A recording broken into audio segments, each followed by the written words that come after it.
Guys എല്ലാവർക്കും നമസ്കാരം. ഞാൻ നിങ്ങളുടെ സ്വന്തം മുത്തമണി. അപ്പം ഇന്ന് ഞങ്ങൾ പച്ചമുളക് കൊണ്ട് ഒരു കറി ഉണ്ടാക്കാൻ പോവുകയാണ്. അപ്പോൾ പച്ചമുളക് നെടുക ഇങ്ങനെ ഒന്ന് കീറിയിട്ടുണ്ട്. നമുക്ക് നേരെ വീഡിയോയിലേക്ക് പോവാം. അപ്പോൾ ഗായ്സ് ഇതാണ് എൻ്റെ അപ്പൂപ്പൻ. ഹായ്, കണ്ടോ? അപ്പോൾ ഗായ്സ് നമ്മൾ തൈര് എടുത്ത് വെച്ചിട്ടുണ്ട്. തൈര് നമുക്കൊരു സ്പൂൺ കൊണ്ടൊന്ന് ഇളക്കി കൊടുക്കാം. അധികം പുളിപ്പുള്ള തൈരല്ല, നിങ്ങൾക്ക് നിങ്ങളുടെ കൈയുള്ള തൈര് എടുക്കാം. പുളിപ്പുള്ളവർക്ക് പുളിപ്പ് ഉള്ള തൈര് എടുക്കാം. അപ്പോൾ നമ്മൾ ഇത് ചട്ടി ചൂടാക്കാൻ വെച്ചു. അതിലേക്ക് എണ്ണ ഒഴിച്ചു, കടുകിട്ടു. കണ്ടോ, അത് പൊട്ടിത്തെറിക്കുന്നതുകൊണ്ട് ഞാൻ അങ്ങോട്ട് കാണിക്കാത്തത് കാണിച്ചു തരാം. കണ്ടോ? അപ്പോൾ തൈര് കാണിച്ചു തരാം.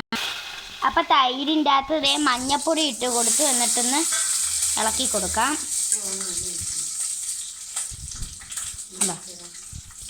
നമുക്ക് ഇത് എന്തുവായി നോക്കാം. നമ്മുടെ കറി കാര്യമായ പച്ചമുളകിന് ഇട്ട് കൊടുത്തിട്ടുണ്ട്. അത് ഒരു പൊട്ടിത്തെറിയുണ്ട്, അതുകൊണ്ടാണ് അധികം കാണിക്കാത്തത്.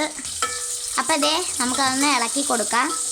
നല്ലോണം ഒന്ന് ഇളക്കി കൊടുക്കണം. അതിൻ്റെ ഒരു സൈഡ് ഇങ്ങനെ ഒന്ന് കീറി വെച്ചിട്ടുണ്ട്. അപ്പം നമ്മൾ അതിലേക്ക് ഉലുവാപ്പൊടി ഇട്ട് കൊടുത്തിട്ടുണ്ട്. എന്നിട്ട് നല്ലോണം ഇളക്കി കൊടുക്കാം.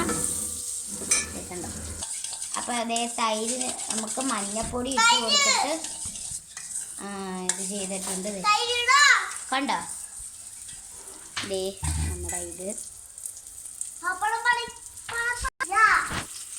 അപ്പം തൈരിൻ്റെ അകത്ത് കുറച്ച് ഉപ്പ് ഇട്ട് കൊടുത്തിട്ടുണ്ട്. എന്നിട്ട് കുറച്ച് വെള്ളവും കൂടെ ഒഴിച്ച് കൊടുത്തിട്ടുണ്ട്. അപ്പം നമ്മുടെ മുളക് ഒന്ന് ഇതായി വന്നിട്ടുണ്ട്, മൂത്ത് വന്നിട്ടുണ്ട്. അതിലേക്ക് ഈ തൈര് വെള്ളവും കൂടെ ചേർത്തത് ഒഴിച്ച് കൊടുക്കാം. നല്ലോണം ഇളക്കി കൊടുക്കാം. കണ്ടോ?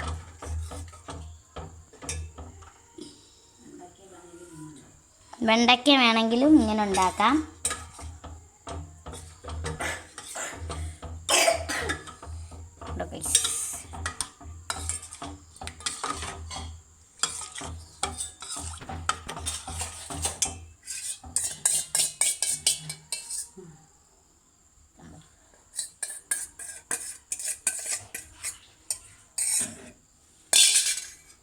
ഇതാണ് യഥാർത്ഥത്തിലുള്ള കളർ.